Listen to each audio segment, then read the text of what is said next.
is Lori Rinalda, and my husband Ron and I are full-time residents at 149 Bald Eagle Drive. Thanks for the opportunity to speak with you tonight. We live next door to a single-family vacation rental, and we own one, so we clearly see both sides of this issue. We bought our first single-family home here in 2017. It was a foreclosure, a real eyesore for anybody driving down Yellowbird Street. We upgraded it, and neighbors and people driving by honked, gave us thumbs up because we improved the neighborhood. We are good neighbors, and so are the vacation homeowners that we know.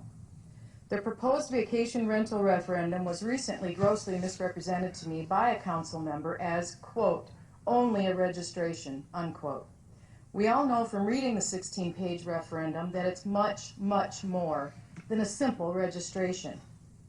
I questioned the member's response and was then told, quote, the proposed registration process is quite complex and requires such things as annual fire and pool safety inspections, etc., unquote.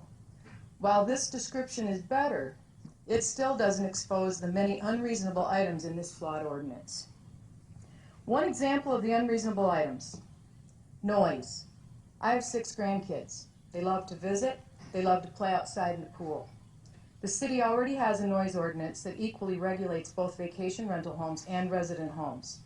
However, this referendum is proposing a much stricter noise ordinance for vacation rentals that, in my opinion, is very discriminating, especially against people with children, and very likely a violation of federal fair housing laws. 25 feet is about from that wall, the front of the desk, to my granddaughter sitting right back there. Section 9 of the referendum says, quote, a much stricter, quieter set of noise perimeters must be defined for this application, unquote. The words any sound at a distance of 25 feet or more between 10 p.m. and 7 a.m. and any sound at a distance of 50 feet or more between 7 a.m. and 10 p.m. gives any unreasonable neighbor the right to complain about any noise. This means our vacation rental guests would basically have to stay inside all day and all night unless they can quietly sneak to their cars to go somewhere else or stay silent in the pool. We all know water carries sound. Does it mean that my grandkids can play outside but our guests at our rental cannot? I hope the individuals proposing this referendum have done the math and aren't just coming from an emotional point of view. According to the Naples, Marco Island, Everglades 2021 Economic Impact Report, vacation homes bring 50% of vacationers to Marco Island. If 50% of the vacationers currently staying in vacation rentals significantly decline or are eliminated, what happens to the many already struggling businesses that are dependent on their revenue?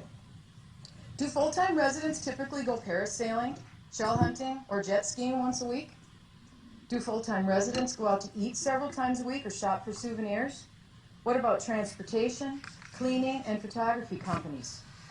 Does the city have the revenue or the people power to enforce all the new rules this new referendum would impose? No, they don't.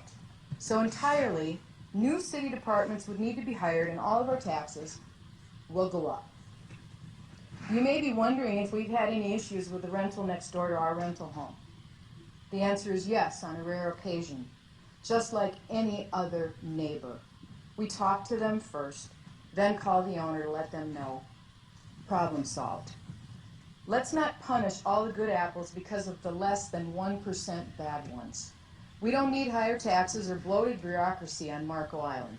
This bill is not a reasonable or simple registration bill.